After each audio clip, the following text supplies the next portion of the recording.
Hi. ഇന്ന് നമുക്കിതേ റോസപ്പൂ കണ്ടോ, ഒരുപാട് ഉണ്ടായി നിൽക്കുന്നുണ്ട്. നിറച്ച് മുട്ടൊക്കെ ഇട്ടിട്ടുണ്ട്. അപ്പം നമുക്ക് ഈ റോസപ്പൂ കൊണ്ട് നമുക്ക് കഴിഞ്ഞ പ്രാവശ്യം ഞാൻ വീഡിയോ ഇട്ടുണ്ടായിരുന്നു റോസ് വാട്ടറിൻ്റെ.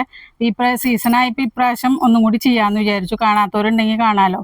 അപ്പം നമുക്ക് റോസപ്പൂ ഒന്ന് പൊട്ടിച്ചെടുക്കാം. നല്ല വലിയ റോസപ്പൂ കേട്ടോ. അപ്പോൾ ഈ മഴക്കാലം ആവുകൊണ്ട് കേടൊന്നുമില്ല, നല്ല സൂപ്പറായിട്ട് ഉണ്ടാവുന്നുണ്ട്. നിറച്ച് മുട്ട ഇട്ടിട്ട് നിൽക്കുന്നുണ്ട്. നമുക്കിതൊക്കെ ഒന്ന് പൊട്ടിച്ചെടുക്കാം. മുകളിലൊക്കെ നിൽക്കുന്നുണ്ട്. അപ്പോൾ അതൊക്കെ പൊട്ടിച്ചെടുക്കട്ടെ. എന്നിട്ട് നമുക്ക് റോസ് വാട്ടറിൻ്റെ ഇത് കാണാം.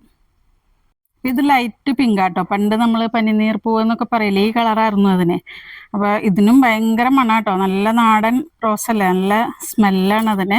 നമുക്കിതും കൂടി കട്ട് ചെയ്തെടുക്കാം. ഒക്കെ നിറച്ച് മുട്ടിട്ട് നിൽക്കുകയാണ്.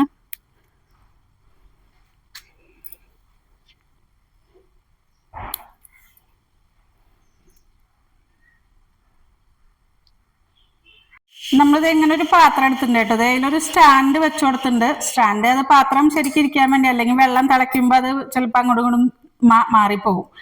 പിന്നെ അതേ അടപ്പ്, ഇതിൻ്റെ അടപ്പാണ് കേട്ടോ അത്.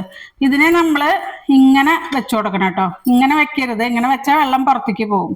ഇങ്ങനെ വെച്ച് കഴിഞ്ഞാൽ വെള്ളം ഇങ്ങനെ സ്ലോപ്പിൽ കൂടെ വന്നിട്ട് ആ പാത്രത്തിലേക്ക് വീഴും. ഇതിനൊരു ഹോളുണ്ട്. അത് നമ്മൾ ടൂത്ത് പിക്കോ അല്ലെങ്കിൽ ഇർക്കിലോ എന്തെങ്കിലും വെച്ചിട്ട് അടച്ചു കൊടുക്കുക. അപ്പം ഞാൻ ടൂത്ത് പിക്ക് വെച്ച് അടച്ചിട്ടുണ്ട്. ഈ ഒരു പാത്രം നമുക്കിതിപ്പോ റോസ് ഒരുപാട് ഉണ്ടെങ്കിലും എസൻസ് വളരെ കുറവേ കിട്ടുള്ളൂ. അപ്പൊ ഇങ്ങനെ ഒരു പാത്രം ഇതിൽ വെച്ചു കൊടുക്കുന്നുണ്ട്. ഇനി നമുക്ക് ഈ പെറ്റൽസ് ഒന്ന് വേർതിരിച്ചെടുക്കണം. അതിന്റെ ഇതള് മാറ്റി എടുത്തിട്ട് നമുക്ക് ബാക്കി ചെയ്യാം. നമ്മൾ ഈ സ്റ്റാൻഡ് വെച്ചിട്ടില്ല, അത് നല്ല ക്ലീൻ ആവണം കേട്ടോ. എന്താ വെച്ചാൽ നമ്മളിത് ഡയറക്റ്റ് ഉപയോഗിക്കുന്ന ഫുഡിലേക്ക് എടുക്കാൻ പറ്റും. നമുക്ക് ഈ എസൻസ് ഫേസിൽ അപ്ലൈ ചെയ്യാൻ പറ്റും. അപ്പൊ ഈ എടുക്കുന്ന സ്റ്റാൻഡ് നല്ല ക്ലീൻ ആക്കിയിട്ട് വെക്കണം കേട്ടോ. എന്താ വെച്ചാൽ ഇത് പിന്നെ ആ വെള്ളമാണ് നമ്മൾ യൂസ് ചെയ്യുക. അതിൻ്റെ എസൻസ് നമുക്ക് ഈ പെറ്റേഴ്സിൽ ഇട്ട് കൊടുക്കാം.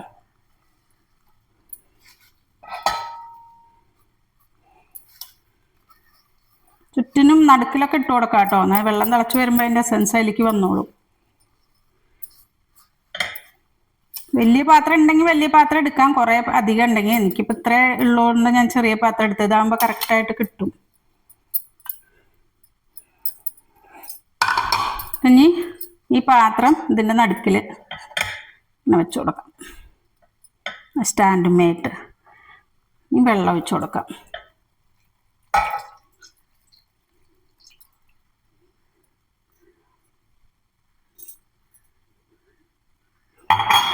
ഒരു അര ഗ്ലാസ് കൂടി ഒഴിക്കാം കേട്ടോ. ഒരു ഗ്ലാസ് ഞാൻ ഒഴിച്ചു. എത്ര കൂടുതൽ ഒഴിച്ചാൽ എസൻസ് ഒരുപാടൊന്നും നമുക്ക് കിട്ടില്ല. അത് തിളച്ച് വന്ന അതിൻ്റെ ആവി മാത്രമാണ് നമുക്ക് കിട്ടുന്നത്. നമുക്കിത് അടച്ചു കൊടുക്കാം. ഇതിങ്ങനെ സൈഡിൽ കൂടെ വന്നിട്ട് ഇതിൽ ഈ നടുക്കിലേക്ക് വരും. ആ വെള്ളം അതിൻ്റെ ഉള്ളിലേക്ക് കിട്ടും. നമുക്കിനി ഓണാക്കി കൊടുക്കാം. ഒന്ന് തള വന്നു കഴിഞ്ഞാൽ ഒരു ലോ ടു മീഡിയം ഫ്ലെയിമിലേക്ക് ആക്കി കൊടുക്കണം കേട്ടോ. ഇതിപ്പോൾ തള വന്നു കഴിഞ്ഞാൽ നമുക്ക് കുറയ്ക്കാം. നമ്മുടെ ഇത് വെള്ളമൊക്കെ വറ്റിയിട്ടുണ്ട് കേട്ടോ. ഞാൻ കാണിച്ചു തരാം. കണ്ടോ, കംപ്ലീറ്റ് നമുക്ക് ആകെ കിട്ടിയിരിക്കണത് ഇത്രയാണ്.